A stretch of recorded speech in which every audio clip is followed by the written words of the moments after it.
গো রহিম, কিছু আনতে পারলে? শুধু এক মুঠো চাল, আর কিচ্ছু নেই। তাহলে আবার লবণ ভাত? হ্যাঁ, কাজ করি, কিন্তু উপার্জন সামান্য। কবে যে আমার কপাল ফিরবে। ভগবানের ওপর ভরসা রাখো, নিশ্চয়ই কোনো ভালো কিছু হবে। রহিম কিছু না বলে বাইরে চলে যায়। হাঁটতে হাঁটতে গ্রামের পাশের জঙ্গলে চলে আসে।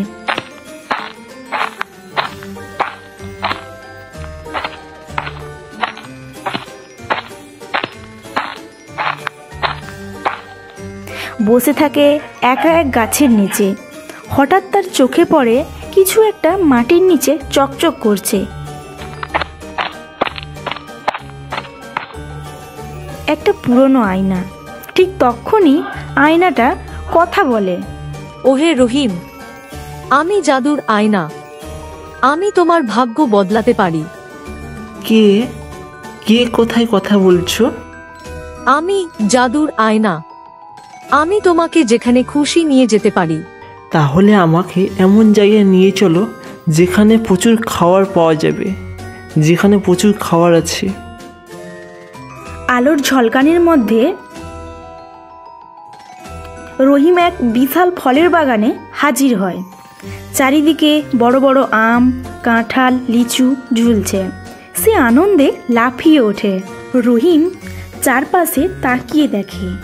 এমন বাগান সে কখনো দেখেনি। সে খুশিতে লাফিয়ে ওঠে। গাছ থেকে পাকা আম পাড়ে, রসালো লিচু খায়। তারপর সে প্রচুর ফল ব্যাগে করে নিয়ে যায় ঘরে। রকেয়া তাকে দেখে হতবাক। এত ফল এগুলো কোথা থেকে আনলে? আমি একটি জাদুই আয়না পেয়েছি। এটি আমার ইচ্ছা মতন যে কোনো জায়গায় নিয়ে যেতে পারে। এটা কি আমাদের ক্ষতি করতে পারে? তবে হ্যাঁ, যদি আমরা লোভ করি, আমরা শুধু আমাদের প্রয়োজন অনুযায়ী নেব।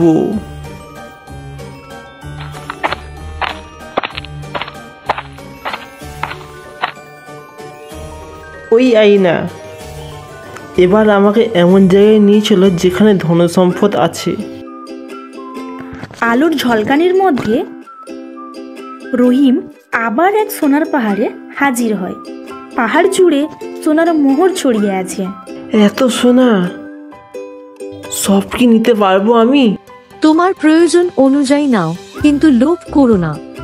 আমি কেবল অল্প কিছুই নেব, যাতে ভালোভাবে জীবন কাটতে পারে। সে কিছু সোনার মোহর সংগ্রহ করে। তারপর ঘরে ফিরে আসে।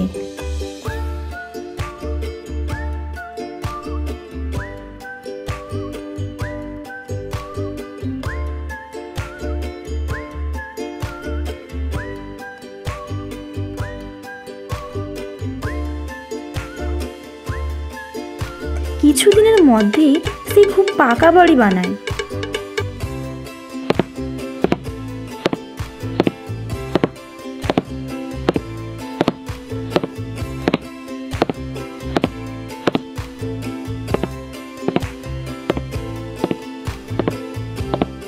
কি রে রহিম, হঠাৎ এত ধনী হয়ে গেলি কিভাবে?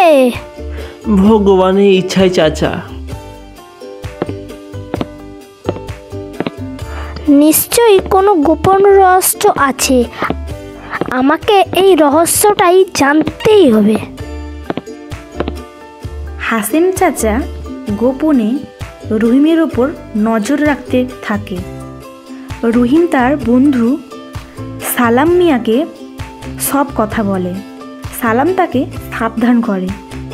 শোন রহিম, তুই গরিবদের সাহায্য করছিস, এটা ভালো, কিন্তু তোকেও সাবধান থাকতে হবে অন্যদের থেকে, না হলে তোর ক্ষতি হতে পারে, বুঝলি? তাই তো আমি আয়নাটিকে লুকিয়ে ফেলেছি।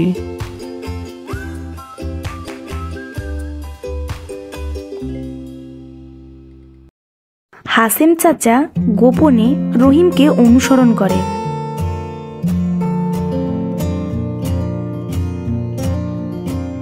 সে আয়নাটিকে গভীর বনে একটি বড় পাথরের নিচে চাপা দিয়ে আসে।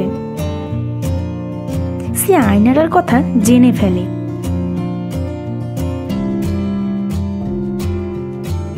এক রাতে সে চুপি চুপি গিয়ে আয়নাটি বের করে ফেলে।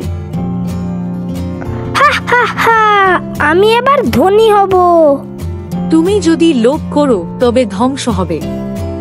ধ্বংস টংস নয়, আমাকে সোনার পাহাড়ে নিয়ে চলো। আয়নার আলোর ঝলক ছড়ায়। হাসিম চাচা এক গুহায় গিয়ে পড়ে, কিন্তু সেখানে ভয়ঙ্কর দানব থাকে। সে আর কখনো গ্রামে ফিরে আসতে পারেনি।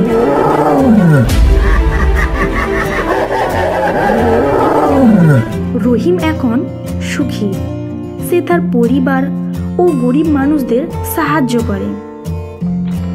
একদিন রকেয়া রহিমের কাছে এসে বলে, আমরা যা চেয়েছি সব পেয়েছি, এবার স্বাভাবিক জীবন কাটানো উচিত। তুমি ঠিক বলেছিলে, জীবনে সত্যিকারের সুখ টাকা পয়সা নয়, বরং ভালো কাজে। এরপর তাদের জীবন সুন্দরময় হয়ে ওঠে এবং তারা সুখে শান্তিতে জীবন কাটাতে থাকে।